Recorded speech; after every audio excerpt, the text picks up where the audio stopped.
Assalamualaikum warahmatullahi wabarakatuh. Bertemu lagi bersama saya Fajar Oktawidarta untuk membahas segala hal terkait dengan pembelajaran biologi. Ya, sudah siap semuanya? Siap ya belajar ya? Baik, hari ini saya ingin mengajak teman-teman semua untuk melihat tentang sistem pencernaan pada hewan. Jadi kita bahas sistem pencernaan pada hewan. Kita tidak membahas tentang sistem pencernaan pada manusia hari ini. Fokus pada hewan, mulai dari hewan tingkat rendah hingga hewan-hewan yang sudah lebih kompleks sistem organnya. Oke, mari kita simak bersama-sama. Nah, mengawali pembelajaran kita, saya membuat beberapa pertanyaan di sini untuk menyemangati kita bersama. Yang pertama, apakah semua hewan memiliki sistem pencernaan yang sama? Mungkin jawabannya ya pasti berbeda gitu ya. Apa bedanya? Nanti akan kita bahas. Yang kedua, bagaimanakah pencernaan makanan pada ruminansia, hewan pemamah biak? Yang ketiga, kita akan bagaimana pula adaptasi pencernaan pada hewan vertebrata? Ya, ada yang bilang karnivora itu memiliki saluran pencernaan lebih panjang, atau malah herbivora yang lebih panjang. Nah, nanti kita akan lihat ya. Nah, pertama sekali, mari sama-sama kita lihat penggolongan hewan berdasarkan jenis makanannya. Ya, ini sejak di bangku SMP kita sudah pernah belajar ini. Yang pertama ada kelompok hewan herbivora ya, hewan pemakan tumbuh-tumbuhan. Ya, pemakan tumbuh-tumbuhan, sapi, kambing, ya, kuda dan seterusnya. Ada karnivora, yang kedua, hewan pemakan daging. Yang ketiga, ada omnivora, hewan pemakan segala. Artinya bukan makan semuanya dimakan, batu dimakan, bukan. Tapi dia pemakan hewan dan tumbuhan, pemakan daging dan tumbuhan. Selanjutnya, kita bisa lihat juga berbagai cara hewan mendapatkan bahan makanan. Ya, ini ada burung, dia memakan ikan, ya, mengambil nutrisinya dari ikan. Kemudian nyamuk, ya, mengisap darah, mengambil nutrisi dari darah. Kemudian ada ini apa nih? Jerapah, ya, dia juga mengambil makanannya dari tumbuhan. Jadi berbagai cara hewan lakukan untuk mendapatkan bahan makanan. Kita tentu juga sudah tahu bahwa makanan itu dibutuhkan untuk kelangsungan hidup, ya, sebagai bahan baku, bahan bakar untuk dihasilkannya energi melalui proses respirasi. Juga zat-zat gizi yang terdapat dalam makanan juga diperlukan untuk membangun tubuh, ya, menggantikan sel-sel tubuh yang rusak. Juga dapat dibuat untuk keperluan antibodi, imun, seperti itu ya. Jadi semakin baik makanannya, semakin banyak gizinya, maka akan membuat tubuh lebih fit, ya, lebih kuat imunnya, sehingga tidak gampang terserang penyakit. Kita lanjutkan. Nah, secara umum ada 4 tahapan pengolahan makanan pada hewan, ya. Ini perhatikan nih, ada ikan sedang dia sudah tinggal menyantap makanannya, ya. Yang pertama ada yang namanya ingesti, ya. Ini ya, memakan atau menelan bahan makanan. Kemudian yang kedua ada yang namanya digesti, ini mencerna.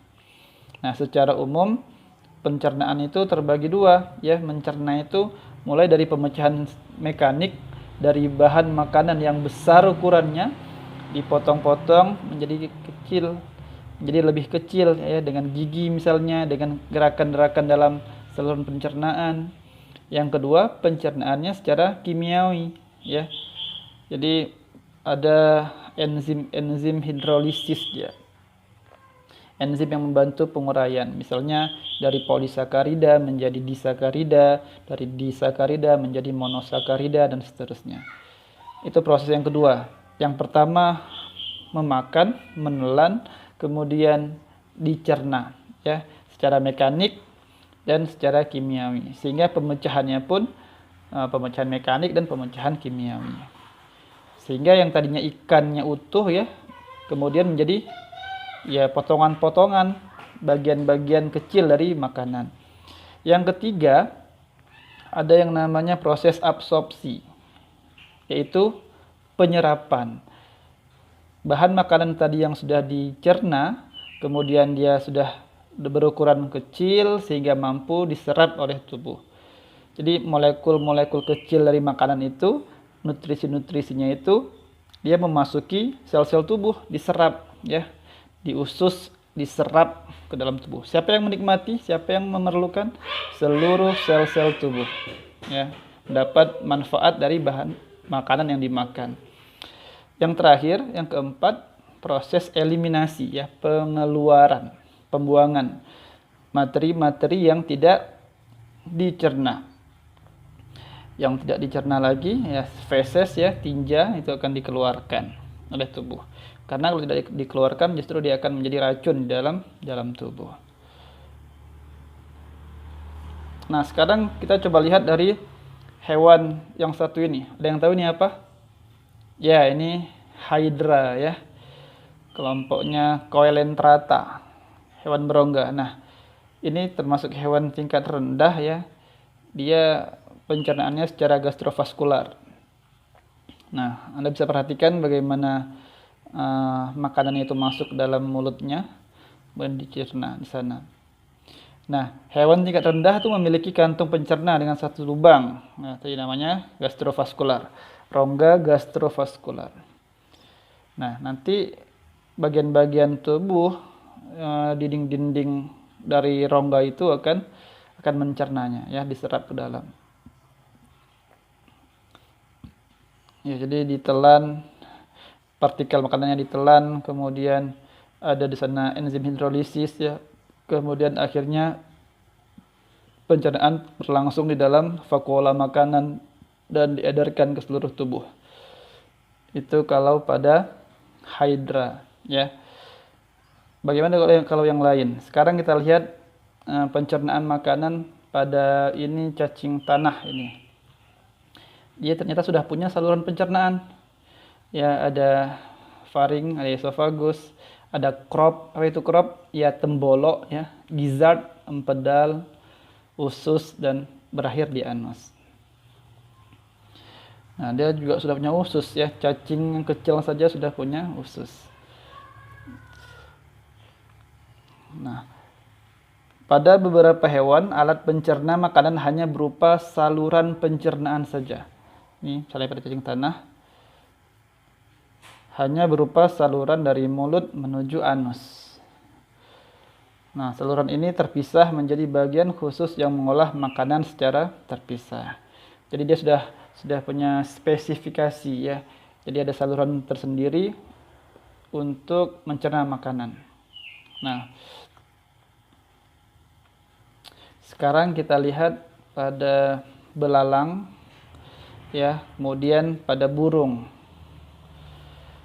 Nah, sama juga, belalang juga sudah punya saluran pencernaan sendiri.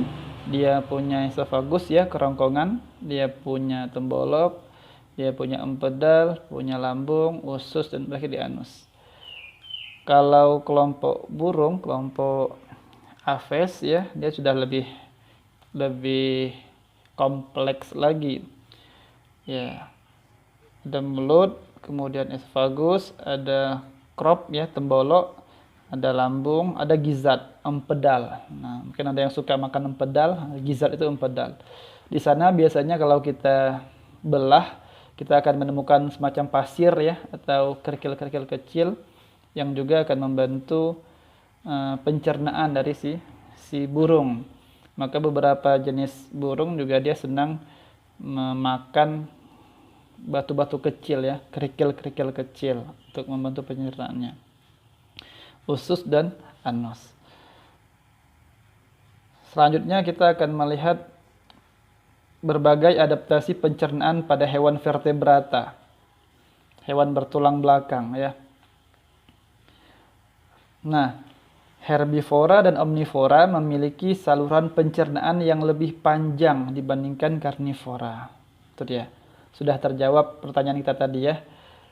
Herbivora dan omnivora memiliki saluran pencernaan yang lebih panjang dibandingkan karnivora. Mengapa? Ini dia. Karena ternyata bagian tubuh-tubuhan itu lebih sulit dicerna daripada daging. Teman-teman tentu masih ingat bahwa di hewan, di tumbuhan itu, tumbuhan memiliki dinding sel ya. Dinding sel itu penyusunnya adalah selulosa. Selulosa itu lebih sulit dicerna dia. Dia butuh enzim khusus namanya enzim selulase. Maka tidak mudah mencernanya itu ya, lebih sulit dicerna. Kita lihat di sini. Yang kedua itu nilai gizi pada tumbuhan lebih sedikit daripada daging, sehingga harus betul-betul lebih lama diolah sehingga diperas bahan makanan yang berupa tumbuhan tadi itu agar bisa optimal diserap zat gizinya.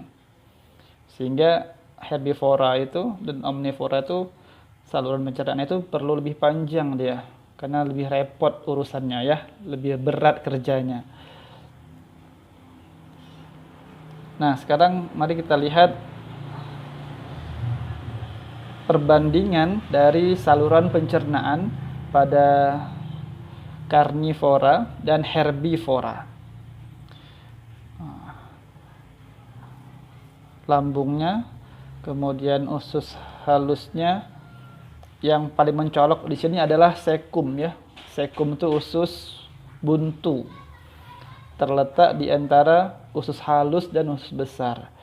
Karnivora dia kecil saja sekumnya. Ya pendek saja dia. Tapi herbivora Anda bisa lihat sekumnya itu panjang ya. Mengapa bisa demikian? Nah, nanti kita akan dapat jawabannya. Secara sederhana kita bisa lihat bahwa herbivora memiliki saluran pencernaan yang lebih panjang. Ya, herbivora memiliki saluran pencernaan yang lebih panjang daripada karnivora. Nah, beberapa mamalia mengolah selulosa dengan bantuan mikroba pada usus buntu atau sekum. Ya kan? Jadi ternyata beberapa mamalia itu mengolah selulosa dengan bantuan mikroba pada usus buntu atau sekum. Ternyata di usus buntu itu juga terdapat mikroba yang membantu dalam pencernaan, dalam mengolah selulosa yang terdapat pada tumbuhan. Maka tadi kalau kita kembali ke gambar tadi ya, wajar usus buntunya, sekumnya itu lebih panjang yang herbivora ya, karena dia di sana perlu banyak bakteri untuk membantu mencerna selulosa yang terdapat pada tumbuhan. Kita kembali. Sekum adalah kantung tempat pertemuan usus halus dan usus besar. Oke. Nah, contohnya pada siapa? Pada kuda dan gajah. Nah, jadi kuda dan gajah itu juga mereka adalah kelompok-kelompok herbivora. Mereka dibantu pencernaannya dengan adanya mikroba yang terdapat di dalam usus buntu ya. Untuk apa? Untuk mencerna selulosa. Nama enzimnya enzim selulase ya, mencerna selulosa. Nah, ternyata ada fakta lain. Ada mamalia lain yang mengolah ulang kotorannya, fesesnya untuk diambil nutriennya. Ya, dia mengolah lagi ya. Siapa contohnya? Kelinci dan beberapa rodensia. Ada yang tahu apa itu rodensia? Ada yang tahu? Ya, hewan pengerat. Ya, hewan pengerat, hewan-hewan yang kalau kita perhatikan gigi serinya itu lebih besar daripada gigi yang lain. Tupai misalnya ya, tikus, kelinci dan seterusnya. Marmut ya. Kita teruskan. Nah, sekarang kita ingin melihat hewan ruminansia, hewan pemamah biak. Nah, kalau ruminansia ini dia memproses selulosa dalam lambung. Lambung hewan ruminansia atau perut ruminansia itu terbagi 4, kawan-kawan. Ada yang namanya perut besar atau rumen, ada yang namanya perut jala, retikulum, ada yang namanya perut kitab, omasum, dan perut masam, abomasum.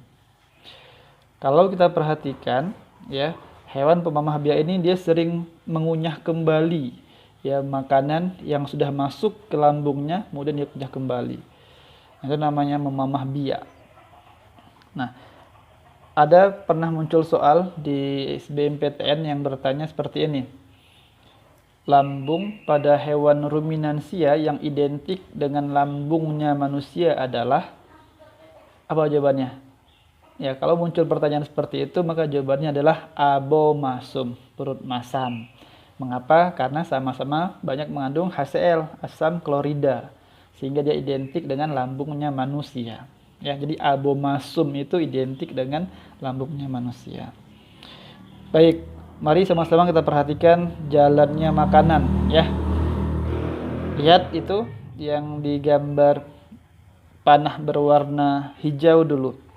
Jadi makanan yang dimakan, rumput yang dimakan, dikunyah, kemudian ditelan, dia masuk ke dalam perut besar, rumen, ya, rumen, perut besar. Kemudian makanan masuk menuju ke dalam retikulum, perut jala. Nah, sesampainya di retikulum, kemudian makanan tidak langsung masuk ke omasum, perut kitab, tidak. Tapi makanan nantinya akan dikeluarkan lagi. Ya, jadi sampainya di retikulum, rumput tadi berbentuk namanya bolus, ya. Bolus itu gumpalan-gumpalan kasar dari makanan dia, dari rumputnya. Nanti gumpalan itu akan dia keluarkan lagi sampai ke mulut, di mulut dikunyahnya lagi. Nah, itulah namanya memamah biak. Ya, dia suri-suri lagi duduk di kandang, dia mengunyah padahal tidak ada rumput. Kita lihat di situ, itu yang dia kunyah adalah bolus yang baru dia keluarkan dari retikulumnya, dari perut jalanya. Dia kunyah-kunyah, kemudian dia telan lagi, ya, dia telan lagi. Lihat gambarnya itu yang nomor yang warna merah, ya, dia keluarkan lagi, dia kunyah lagi. Kemudian perhatikan yang warna biru, panahnya, ya, warna biru. Terus dia masuk ke mana? Masuk ke retikulum. Dari retikulum masuk ke mana? Ke perut kitab, omasum. Nah, di perut kitab itu bentuk makanannya sudah berupa kim. Kim itu bubur, ya, seperti bubur. Nah, seperti kim. Kemudian dari omasum makanan masuk ke abomasum, perut masam. Di sana kemudian makanan dicerna terus sampai akhirnya dimasukkan ke dalam usus halus, ya. Di sana dicerna. Di usus halus dia diserap, sari-sari makanannya diserap. Teman-teman juga perlu tahu bahwa di retikulum, ya, di rumen dan retikulumnya si hewan ruminansia ini juga terdapat flagellata dan bakteri tertentu yang menghasilkan selulase sehingga membantu ruminansia mencerna selulosa yang banyak terdapat dalam tumbuh-tumbuhan, ya, sehingga dia bisa mencerna itu, mengubahnya menjadi bahan makanan yang bergizi, ya. Nah, terakhir, ya, setelah dicerna kemudian di usus makanannya diserap, akhirnya sisa-sisa pencernaan dibuang, ya, dieliminasi, dikeluarkan melalui anus. Jadi kalau kita perhatikan pada hewan ruminansia dia ada 3 pencernaan. Yang pertama itu pencernaan secara mekanik berupa gerakan-gerakan mulut dan lambung, ya, dengan bantuan gigi dan gerakan-gerakan saluran pencernaan. Kemudian yang kedua itu pencernaan secara kimiawi menggunakan enzim. Dan yang ketiga namanya mikrobiologik, pencernaan yang dibantu oleh mikroba. Nah, jadi ada 3. Bisa diikuti, ya. Nanti bisa diulang-ulang videonya supaya lebih paham. Selanjutnya kita akan melihat tentang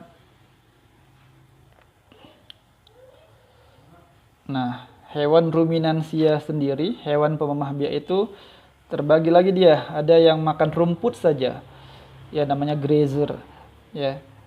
Ada sapi, kerbau, ya, biri-biri. Kemudian ada lagi ruminansia, itu yang makannya berupa ranting dan semak. Ranting-ranting dimakannya. Misalnya kelompok-kelompok rusa, ya, kelompok rusa. Yang ketiga, hewan ruminansia itu ada yang memakan keduanya, ya. Dia dua-duanya dia makan, ya. Semuanya lewat. Ini contohnya pada ini kambing. Jadi kambing dia memakan rumput serta memakan ranting. Baik, untuk hari ini cukup sekian pertemuan kita. Semoga bermanfaat. Bila ada pertanyaan, bila ada saran, masukan, kritikan, saya sangat terbuka untuk menerima itu. Silahkan email saya di fajaroktawidarta@unsyah.ac.id. Bila teman-teman merasa video ini bermanfaat, bisa disebarkan ke teman-teman yang lain. Dan jangan lupa like and subscribe agar kami semakin bersemangat membuat video-video pendidikan dan pembelajaran seperti ini. Terima kasih. Assalamualaikum warahmatullahi wabarakatuh.